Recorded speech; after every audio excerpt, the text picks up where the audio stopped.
So just recently, Guillermo del Toro's Frankenstein just came out, and I'm here to tell you my thoughts on it. And Guillermo del Toro and I like a lot of his work. I liked his take on Pinocchio, which I thought was very different and a very unique take on the character in the story. I also liked his movie Crimson Peak. I love that with Tom Hiddleston. And I've just been a fan of all of his work. I still need to see The Shape of Water, which I think is like his take on the creature from the Black Lagoon, I think. But I'm here to give my thoughts on his take on Frankenstein, which I haven't seen the original Universal Monster movies. I still need to watch those, which I'll probably do next year for Halloween. I'll probably wait till then to watch them. So Guillermo del Toro's Frankenstein follows Victor Frankenstein's obsessive quest to conquer death in the violent, heartbreaking aftermath of his experiment. The film centers on Victor as he assembles a living being from the dead and then struggles with the moral and personal consequences of what he has created, while the creature learns about himself, humanity, and suffering in a world that rejects him.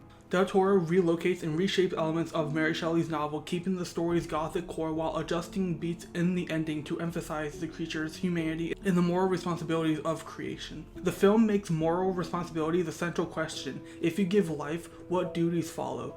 Victor's failure is emotional as much as technical, and the narrative treats creation without care as the true crime. The creature's trauma is then shown as a social wound. The movie interrogates how fear and language shape monstrousness, arguing that isolation and violence produce monstrous acts, not pure evil. Victor's scientific arrogance is driven by unresolved grief from his mother's death, and his creation functions as an attempt to replace what was lost, which the film frames as both understandable and ethically wrong. Set in a Victorian environment that values empirical control, the movie questions whether mechanical science can be used for independence, dignity, or moral consequences. The creature's arc is a tragic coming of awareness as he learns language, social norms, and injustice, and then chooses whether to mirror the cruelty that is happening around him or to resist it. And Oscar Isaac as Victor Frankenstein provides a layered turn that emphasizes charm, passionate ideas, and a fragile emotional core. Oscar Isaac sells the character's charm in the slow unraveling of his conscience, making Victor sympathetic without excusing his moral failures. Jacob Elordi as the creature is the film's emotional anchor. I have to be honest, I did not think Jacob Elordi was going to pull this off. When it was first announced that Jacob Elordi was replacing Andrew Garfield as Frankenstein because Andrew Garfield decided to step down from this role as Frankenstein like 9 weeks before shooting, because he went to go do the other movie called After the Hunt with Ao and Julia Roberts. And so he dropped out of this movie to do this one, and then it was announced that Jacob Elordi was going to come in. And I felt like Andrew Garfield looked more to take on like the classical approach to Frankenstein, where Jacob Elordi, I feel like I really liked the take of Frankenstein in this story because it's different. And so when I looked at Jacob Elordi, I didn't see the classic Frankenstein that we're used to.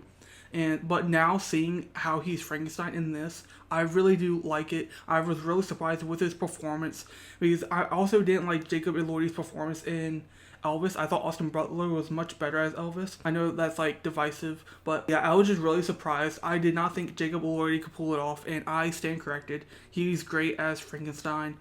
Others might say he's good as this interpretation of Frankenstein, but I just think he's good overall. He really did surprise me, and as someone who didn't see Euphoria, only know him from The Kissing Booth and then Priscilla, I was surprised.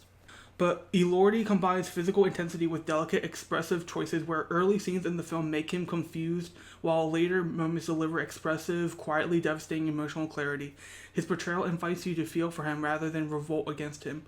Mia Goth as Elizabeth is grounded and quietly forceful. Goth gives Elizabeth a moral steadiness that highlights Victor's ethical ignorance, and her presence raises the personal stakes of Victor's choices. Guillermo del Toro balances intimate character beats with set-piece gothic imagery. Deliberate pacing lets emotional moments breathe, while horror arises from relatable failure as much as from visual shock. Lavish, tactile environments, laboratory clutter, weathered estates, fog-choked landscapes create a world where decay and beauty coexist. Props and practical effects emphasize the physicality of creation. The cinematography uses high contrast, paint-like colors that use shadows to reflect internal moral ambiguity. Close-ups track the creature's evolving expressiveness, while wider frames isolate Victor within his egocentric projects. A mournful, occasionally discordant score highlights ethical tension. Sound design privileges small bodily noises and environmental textures to make the creature's mental growth feel close. The film trims Shelley's narrative in favor of a more character-driven, empathic focus. Deliberate restraint in gore and spectacle moves the piece toward tragedy and philosophical exploration rather than pure shock. Guillermo del Toro's Frankenstein treats Shelley's novel as a moral and emotional source text rather than a basic catalog of gothic set pieces. Its strengths lie in centering the creature's interior life, the moral complexity of creation, and performances that make both creator and created painfully human. The direction and design reinforce the film's idea that monstrosity is a social and ethical consequence, not supernatural, and I give Guillermo del Toro's Frankenstein an A+, a 9 out of 10. I really did like this movie. Let me know what you thought about this movie down below in the comments. I would really like to hear your thoughts on it. Don't forget to like and follow.